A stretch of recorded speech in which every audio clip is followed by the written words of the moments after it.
Hello. Hello. Nice to see everyone. Hi, Jane. Is this for me? Yeah.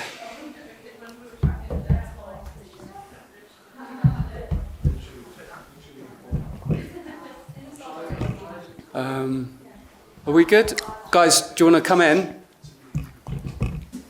No dodgy questions, Robbo. Yeah, the tough questions are coming from the back. Anton, we'll start with you. Sure. Hi, Rachel, nice to see you.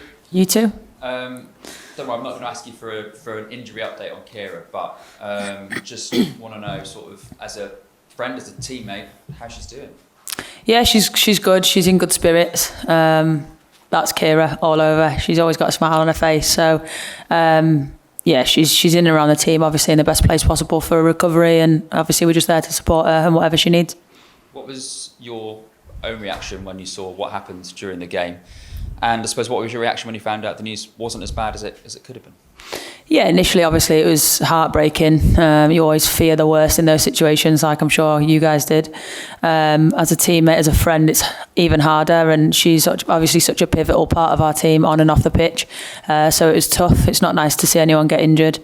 But yeah, a sigh of relief, I suppose, when it wasn't the dreaded three-letter word. And yeah, like I said, we're all just here to support her and get her through whatever she needs.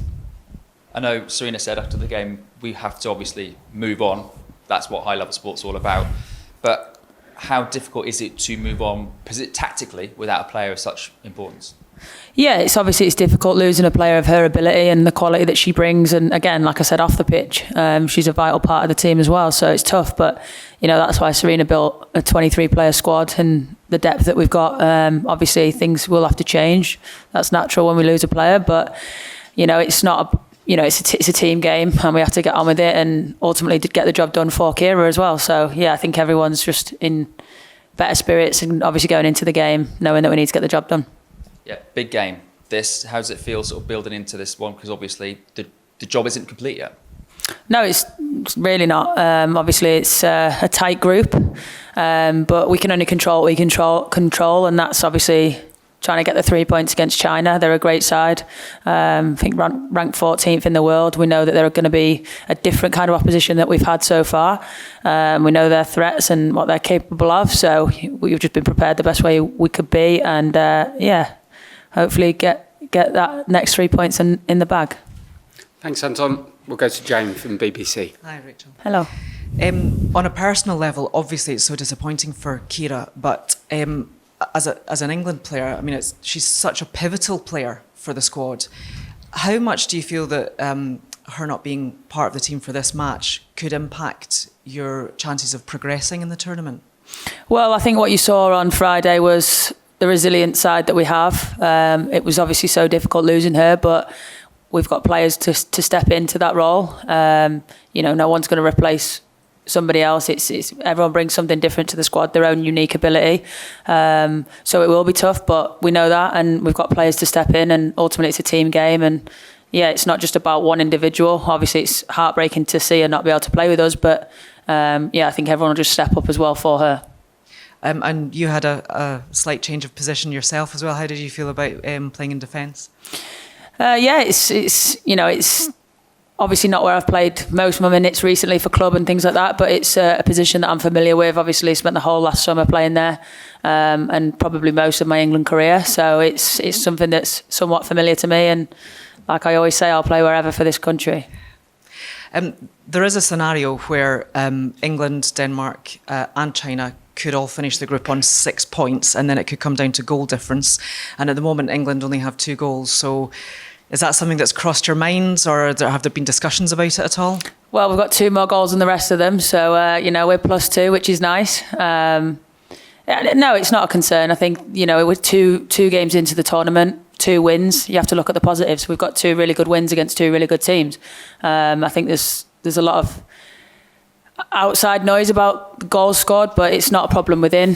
You grow into the tournaments. We don't want to be at our absolute best first 2 games. There's 7-8 games that we need to get through, and hopefully grow into the tournament, get better and better every game. Thank you, Rachel. Thanks, Jane. We'll go to the floor. We'll go to Luke first. With Keira missing, you probably hear my loud voice. Yeah, I can hear it, it's all right. Are you expecting to do a bit more experimentation in training and working on new formations, new ideas over the course of the next few days? That's Serena's call and the staff. I don't know. We'll see. I don't know. Maybe. Can't give you any more info. I don't know. So. No, that's fine. And I guess the nature of professional sport is we in the media all focus on Keira missing, but it's a bit of a cliche. But it is an opportunity now for somebody else to go out and seize their moment, isn't it? Yeah, absolutely. And again, that's what I say. It's like bringing in a 23-player squad that can all be capable of stepping up in these moments. And we know that as a team. The players believe in that. The staff believe in that. And I hope that everybody else on the outside believes that. And yeah, it's sad to see someone not be able to play, but it's a fantastic opportunity for somebody else to step up, like you say. And it's experience for whoever does step in. And it's like I said, it's a team game, and we have to see what Serena puts out there, but everyone's capable of stepping in. I think what we saw was, you mentioned it there, that resilience of this group, because you really were given quite a tough examination by Denmark, particularly late on. You held on. Those are the qualities you're going to need to win any World Cup, whether Keira Walsh was fit or not. Yeah, definitely. I think, the resilient side of this team is something special. I think you saw it last year, you saw it this year, and there's going to be ups and downs, there's going to be tough moments, and that's the nature of a World Cup tournament. There's, teams around us are getting better and better. We're going to have more chances against us, but we'd hope for that. It's great for the game to see other teams rising and doing so well. We've played 2 really difficult oppositions and going on to our 3rd, so we're going to get tested, and that's how we deal with it, is the resilient side of it that we're going to take on into the next however many games. Thanks, Luke. We'll go to Neil. Hi, Rachel. One of my colleagues pointed this out, actually, so I've got to give her credit. But it's a year to the day tomorrow since you actually won the Euros. Can you just talk on a personal level about how life's changed for you, and obviously from a Lioness's point of view as well, how you think you've impacted the game of women's football in this country? Yeah, I think you've seen it grow, especially even in the league. The WSL has grown. More and more people want to play in that league. It's the top league for a reason, and I think the Lionesses obviously have had a target on our back a little bit, but we always say pressure is a privilege, and we've earned that right. So things have changed in that sense, but yeah, I don't think internally the players haven't changed whatsoever. We're all just the same old people that we were before. Obviously things around us change, things getting recognised a little bit more, we're more out in the public eye and stuff like that. But yeah, I don't think a whole lot has changed. And obviously, it's not something that we particularly focus on, is the Euros, because a lot of the group that are with us now weren't at the Euros. So yeah, it's great to have that in the bank, but this is a new tournament, and that's what we're focusing on now. Just as an aside to that, you were able to force some change at government level, which is a fantastic achievement. I mean, how much of a driver is it going forward for you and the Lionesses to keep that pressure on to achieving this tournament and perhaps effect some more positive change?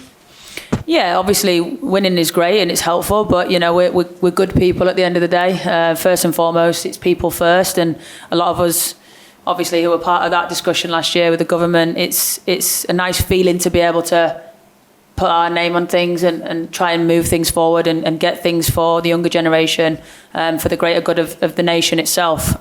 So yeah, obviously with our platform and where we're at, it's nice to be able to help. And I think that's the nature of the team, and the girls that are within the team, they always want to give back and do what we can to help others around us. Thanks, Neil. We'll go to Molly. Hey, Rachel. Kind of following on from what Mox was saying there about maybe how things have changed in the year.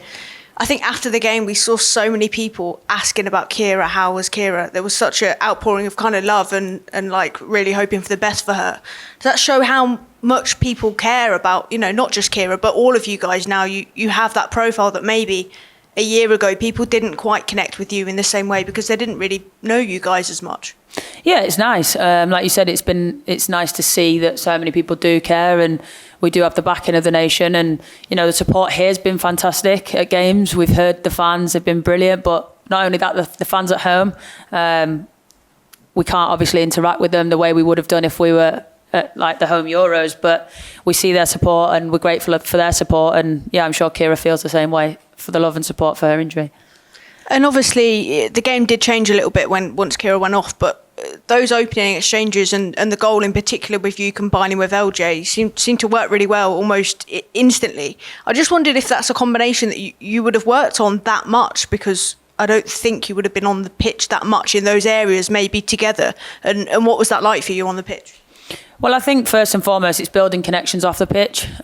We always in discussion with each other, whether it's at dinner, playing table tennis, whatever it may be, we discuss football and stuff like that. And I think that's so important for this team. And we definitely do that a lot. You can't just throw yourselves out on the pitch and not know what you're doing. So it's nice to connect with each other off the pitch regarding that. And yeah, we've trained together a lot. We've trained together for the last few months or so. And ever since we've had LJ in the squad, obviously. But I think it comes down to connections off the pitch first and foremost, and then that builds into training and into the games, and it just becomes a bit more natural. Thank you. Thanks, Molly. We'll go to Sandra. Hi, Rachel.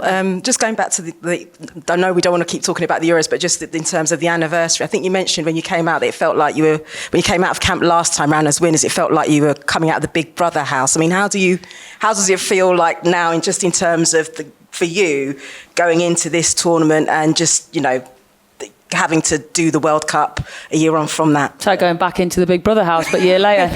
No, I'm joking. Yeah, it's obviously, like I said, it's a different feel. There's different people, there's different players, there's different staff. It's a change. And for me personally, I don't like going into a tournament thinking about another one. It's completely different. It's completely different kettle of fish. This is the world's biggest stage. This is where you want to be playing. Obviously, it's great. It's not just disappeared. We won the Euros. It's something we all do discuss now and again. And for me personally, I have in the back of my mind, of course, it was a special moment. But in moments like this, you kind of have to push that aside and focus on what's in front of us. So yeah, it's a nice feeling, but I think now it's a complete different feel. Different players, like I said, different staff, and yeah, even bigger tournament. And that being said, how do you feel that your role as a senior player within the squad has changed, particularly in terms of like newer or younger players coming in, particularly when you're having to you've got things like, unfortunately, what happened with Keira? Yeah, I actually am shocked that I'm the third oldest in the team, to be honest. I don't act that way, I'm sure, but no, it's a different role for me, of course. Obviously, we've lost Jill and Ellen, who were a lot older. Wow. Not a lot older, a lot more experienced, better looking, whatever it may be. Dug myself out of that one. No, but losing two players of their overall wealth of experience is tough.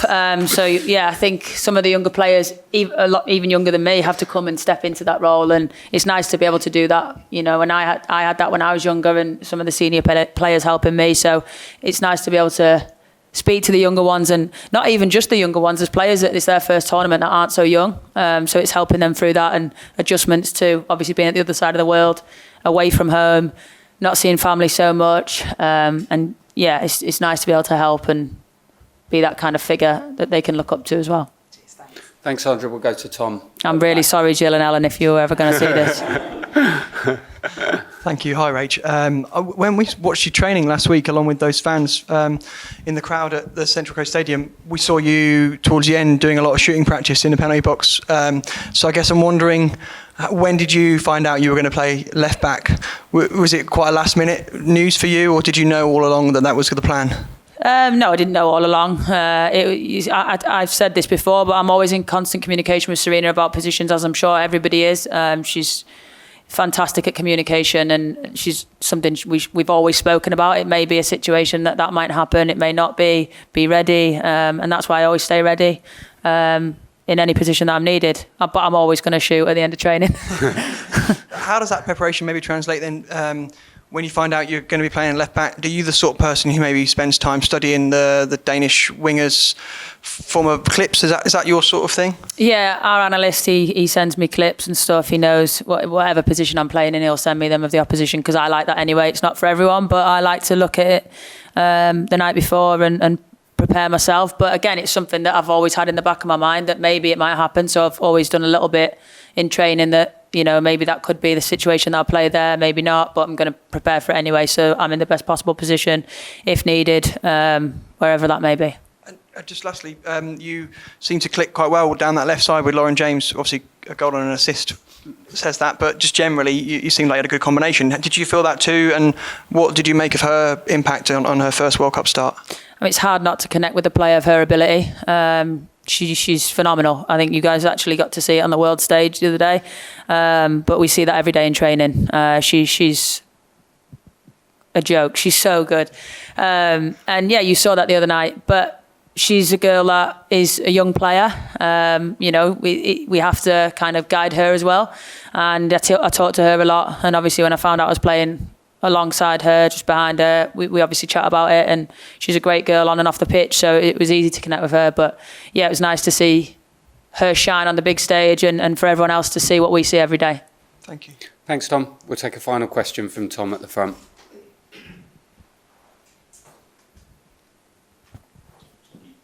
Hi.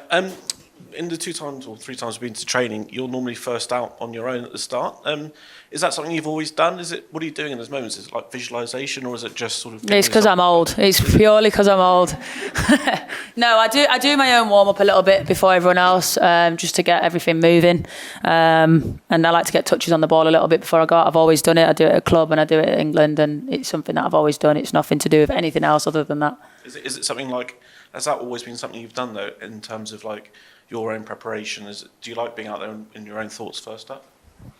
I definitely don't think I'm not in my own thoughts whatsoever. When I'm out there, I'm free as a bird. But I just go out there and get touches on the ball and do my own warm-up so that I'm ready then going into the warm-up. And I know I've done what I needed to do. Also don't like just sitting in change rooms and sitting still. I can't do that. So, yeah, I'm someone that likes to be on the move a lot. So, yeah, there's no other reason whatsoever than that. Cheers, Tom. Thanks, everyone. Cheers. Thank you.